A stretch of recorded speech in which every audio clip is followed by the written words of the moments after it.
by using $140 million of the cash from the 239, and they don't need any more capital. That was music to my ears. $239 million is enough. Hey everybody, welcome to my channel, The Bliss Life. Today I'm going to be continuing the deep dive on Palantir's investments. It's equity investments that were made over the last year. So far, I have done Cellularity, Faraday Future, Astrocast, Black Sky, Lilium, and Roivant. I will put the links to those videos in the description or in the description of the video. Today, I am going to be focusing on Sarcos Robotics. Sarcos Robotics ultimately is developing a human robot suit that assists humans to perform heavy tasks or dangerous tasks in a safer manner. So either they do that through the suit that we see here, where this is more intended for heavier lifting, and then they have another half robot which can be controlled remotely that will be used for more dangerous activities like cutting tree branches 20 feet in the sky. So in this exercise, what I learned from Sarcos Robotics is that in movies it's so easy to develop a robot and it's fully functional and it can do all kinds of crazy things, but in real life it is a long time consuming process, and to get to where we are today it required a lot of Department of Defense funding, in quotations taxpayer funding, and it also required the perfect time where chips, costs of materials have gotten to a point where it is economical and affordable to even consider commercializing these type of products, these type of robots. Now, Sarcos ticker is STRC. It trades on the NASDAQ. It's in the industrials industry. It went public on the 27th of September. The headquarters is based in Salt Lake City, Utah, USA. The company was initially founded in 1983, and this is what I was saying. It was years and years of research and funding from American taxpayers that allowed the company to proceed and get to where it's supposed to. So, for the idea of competitors just suddenly jumping up and being able to do the same thing is a very low risk, especially the fact that there's patents. The company has made sure that it has patents in a lot of the major countries and is very confident that it will be able to defend its patents. So it was founded in 1983. It spun out of University of Utah. DoD funded early research, but now it's on track to commercialization. The company vision at Sarcos is they're enabling the workforce of the future by deploying robots that combine human intelligence, instinct, and judgment with strength, endurance, and precision of machines. How will they change the world? Sarcos Robotics is revolutionizing the future of work across the private and public sectors through its advanced line of robotics that augment rather than replace, that's key, augment rather than replace humans. By combining the intelligence, instinct, and judgment of humans with the strength, endurance, and precision of machines, the results is a workforce that is not only safer, but significantly more productive. It will ultimately replace the number of employees to do a job. They say that one machine and an employee can do the job of 1 to 4 people. The idea that, they're not trying to replace people is, in my opinion, a bit of a white lie. Businesses that involve a lot of heavy lifting, a lot of maneuvering, if they have 2-3 people at all times to do this heavy lifting, maybe they'll be able to pivot and take those 2-3 people and reallocate them somewhere else and only have one person doing the heavy lifting with the robot. But ultimately, I think the robot will allow businesses to reduce the number of heads they need, especially in heavy machinery, in manufacturing, in the industrials and transport world, in the cargo world. That is how I see Sarcos being a value-added product, and also by the fact that, you know, a lot of people are going to be able to do their work in a more safe fashion so they don't hurt themselves, because these robots can easily lift up to 200 pounds. So a big question that everybody asks is, why have they not commercialized yet? You know, why aren't they selling? You know, stop pitching the, you know, the prototype videos, stop showing the cool gadgets, but why haven't you sold? And the reason why is that it takes a lot of research and effort. You know, it's easy to write this idea on paper, but it's hard to execute, especially when you're putting valuable assets, which are humans, into these suits. These suits need to work at all times. Now, today, the components, like I said before, are more affordable, which allows it to be more commercializable. People can lift up to 200 pounds without any efforts. But the question I ask myself is, are businesses really ready? You know, that's a hard question to ask. You know, it's a use case, and the use case has to be proven. I think this robot can be used for people who are in the business of always doing heavy lifting. So I'm thinking like someone who works at FedEx, who's working in the warehouse where things are getting unloaded from the trucks, and it has to be done quickly, you know, without damaging people's units, you know. I've heard stories about people throwing boxes and, you know, damaging them just because, you know, they're trying to be fast and they're just trying to get rid of the weight. But now with these robots, you know, maybe they don't need to potentially risk damaging people's goods, and they can put it on properly and they don't have to worry about damaging themselves. Now, there are robots that are upper body or lower body, but Sarcos is the only full body machine that can do the jobs of 2 to 4 people. If you have an upper body machine, yes, the upper body can lift something heavy, the robot can lift something heavy, but that load is being transferred to your legs, to your lower body. So that's why the upper body on its own or a lower body on its own doesn't work. You need a full synchronized full body suit, and only Sarcos has that right now on the market. There's no competitors, and, you know, like I said, what could be done to stop others from coming in and copying Sarcos? Well, Sarcos does have a patent in the US, in Korea, and in Japan. And they are actively looking to expand that and protect their patent from people who want to imitate Sarcos. Now, the way they see themselves getting their product to market is allowing customers to run pilots. But, you know, obviously, if you're parking hundreds of thousands of dollars into these suits and just giving them to clients to run pilots for free, Sarcos is not going to be making money. And Sarcos' CEO, in an interview with Credit Suisse, was like, we are not going to be giving these pilots away for free. These pilots are going to cost money, and the client is going to pay for the pilot run because they will be in high demand. These suits will be in high demand, and we can't give them to everyone. We can't help everyone have these robots right away. So clients will be ready to pay for these pilots. That's what the CEO assumes. And, you know, we'll see if that assumption holds true down the line. And I do think it's a reasonable assumption if there's going to be high demand. Now, per CEO, there will be a 1-week trial where clients pay to see, since it was a privilege for them to have it first. In the middle of 2023, they see revenue wrapping up after starting with the 2022 pilots being circulated. So they also stress that, you know, they're going to have a lockup period for 6 months only, and 20%, only 20% of shares can be sold by the employees after the lockup period.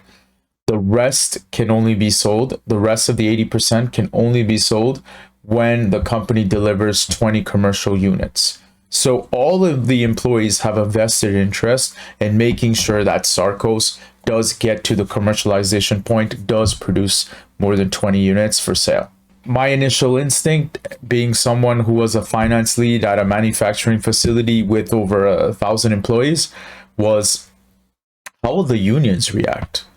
Obviously, If you start bringing in robots to replace employees who are using or coordinating machinery to lift heavy equipments, how will the unions react if you suddenly start telling them like, oh, you don't need 2-3 employees to do this anymore. We're going to bring in a robot suit that one person can wear and do the job of 3. Would it be received positively by the unions, by the floor employees?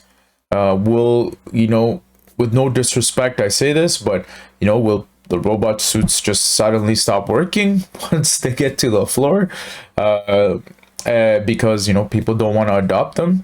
So this is something that you have to consider. How easy is it going to be to penetrate the manufacturing world, the industrial world, the unionized world? And finally, one of the other points that they brought up in the Credit Suisse interview was, how will pricing be determined? And the CEO said, the pricing, and I found this very interesting, is that the pricing will be tied to wages, not machines. Because these robotic suits are meant to replace employees. When he says that, it's obvious. But maybe let's not say meant to replace employees, because in today's context, in January 2022, it is so hard to find employees. So whether you needed to lift something heavy with 2-3 employees, the truth is you might not have 2-3 employees. You might only have 2, or you might only have 1. So if you give a robot suit to that one employee, he will be able to do that job all by himself. So I'm not going to say that the suit is meant to replace employees, but it's really meant to enhance employees or give the business the chance to work with the staffing shortages that it has by giving someone a suit to do the work of 2 or 3 people. Now, going back to it, the machine pricing is tied to wages. So the EXO machine, this is the EXO, it's a full suit. It's based on the full-time employee wage of someone who makes $25 an hour. So the starting price is $100K per year if 10 units are at that location. And if it's 1 unit at one location, it would hover around $150K. So what is the total addressable market? This one is hard to put a finger on, but the CEO during the Credit Suisse interview really explained it in a very easy to understand way. The robotic suit is linked to people. So the way they developed the total addressable market is by looking at the blue collar workers, the number of blue collar workers in the US. And by looking at that blue collar workforce, they said 1 out of 10 workers would be eligible to use the EXO suit that we saw above. Now, that means the total addressable market in the US at a high level is $15 billion. But worldwide, it would be $147 billion. And the way they did their analysis, they said, okay, well, in the US, we have 16 million blue collar workers. 1 out of 10 would adopt this suit. So that means 1.6 million, which translates to $15 billion. And their goal is to get 40,000 robotic suits out within the next 5 years. Now, if they can execute, only time will tell. So the 2 products that they have, which can be used to address this market of blue collar workers, is the EXO and the XT. The EXO suit is essentially designed for human use, and the lowest hanging fruits are warehousing and logistics. So, imagine trucks and pallets that come in different shapes and sizes that cannot be easily automized by a robot. You can't just set up a robot because it's the same shape box that comes in every time. It's always different. So those are the easiest areas. Construction, where the work is different, the job site is different, and repairs and maintenance. So thinking about aviation, where there's huge pieces to move around. And the XT robot, it's a derivative. It's like the EXO, but without legs, which can be attached to a machine, and it's controlled remotely. And that can be used in construction, infrastructure, power generation, so tree trimming and working on power lines. So now let's get into the website first. Let's see what the robots look like and, have some fun with this, see what the robots look like, how they work. And, I'll share my thoughts on that. Robot overview. there you go. Got a nice video. Oh.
I mean, I just have to say that that one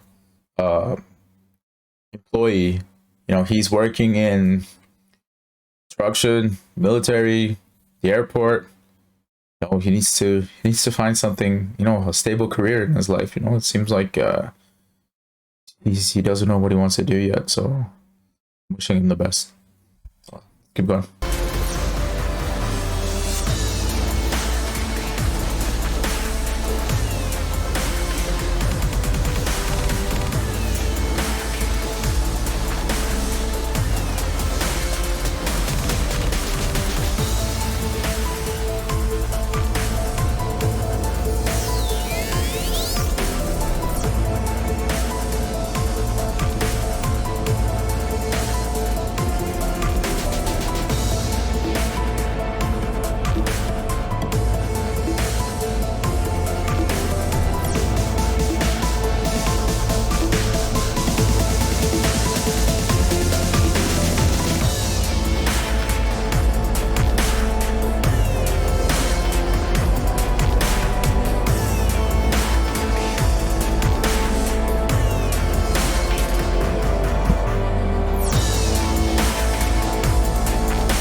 All right, so that video was pretty interesting. As you can see, you know, the robot can be used for a lot of heavy lifting. If you looked at the people's faces, the guy or the woman using the robot never showed any type of exertion on their face when they were lifting these heavy things, ranging from, you know, luggages to pushing barrels to lifting tires. There was little to no exertion on their face. And you know, I don't know if it was intentional or not, but I do remember when the army general, the general was fixing the suitcase, he had exertion on his face, whereas the guy who just lifted it and dropped it, he had zero exertion. So, you know, there's clearly a use case here, and they've done a great job showcasing it. The Guardian XT is the next one that I wanted to show you. This one is the robot. It's like the XO, but it's attached to a machine, so it can do a lot of the tasks, but control remotely. So let's take a look at this one too.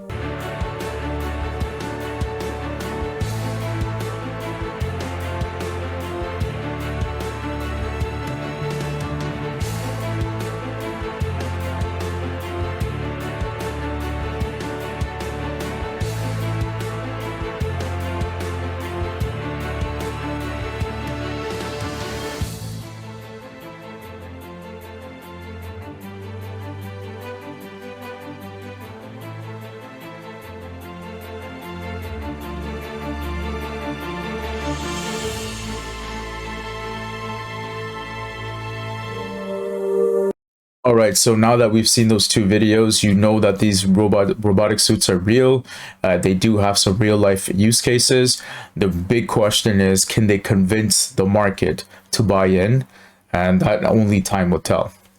Now, let's take a look at the financials. It's 9 months ended 30th of September 2021. They have 239 million in cash, total assets of 250, so largely cash. They have very little liabilities, so they have an excellent balance sheet where cash exceeds, where assets exceed liabilities. Revenues, $4 million revenues. They do forecast this to be a bit lower in 2022 because they're trying to focus on development contracts that align with their production commercialization efforts. So that's not good. The Guardian XT will only be available in the second half of 2022, so from July to December. So we'll see where that goes. The operating income has a loss of 53 million. 30 of that is from stock-based comp because they went public and, you know, a lot of share compensation was unlocked. They had a net income loss of 47 million. Now, Palantir's investment in Sarcos is 21 million. How can Palantir profit? Well, they have a $42 million deal with Sarcos. The equity stake is 21 million, so they can obviously profit off of that if the share values increase over time. And they have firm purchase commitment of 42 million over 6 years because there is a lot of data that's going to be gathered from these suits, and Palantir can really help them unlock this data and see where they could, where they're having issues, where they can improve for maintenance purposes, and to also improve the product experience. Now, each machine has 125 sensors. So part of the work with Palantir is developing the backend data to maintain these machines. They do expect to be cash flow positive by using $140 million of the cash from the 239, and they don't need any more capital. That was music to my ears. $239 million is enough. So this means commercialization, it's close. It's only 6 months away. In 6 months, they're going to start putting out pilots, and they expect to start selling in 2023. So we're about 18 months away from real sales. So, and they don't need any more cash. So this is big, and this de-risks the investment a lot, in my opinion. Now, from the financial statements, we did see that there was a unconditional purchase commitment on April 4th, 2021. The company entered an agreement with Palantir Technologies. Pursuant to that agreement, the company committed to access software products and utilize services from Palantir over the next 6 years for a total cost of the company for $42 million. The software and services are an integral part of the company's plans to provide robots as a service upon commercialization of the company's Guardian XO and XT robotic systems. As of September 30th, 2021, the company has an unconditional purchase commitment with Palantir as detailed in this table below. Bam, bam, bam, to recognize 41 million. Now, what I do want to say is the business model here is interesting. They are going to sell robots, but they're also going to lease robots. And when they lease robots, the company's taking on the cost and the risk of doing maintenance on these robots. And that means money. So the company needs to be on top of the data that these robots are sending back to the control center.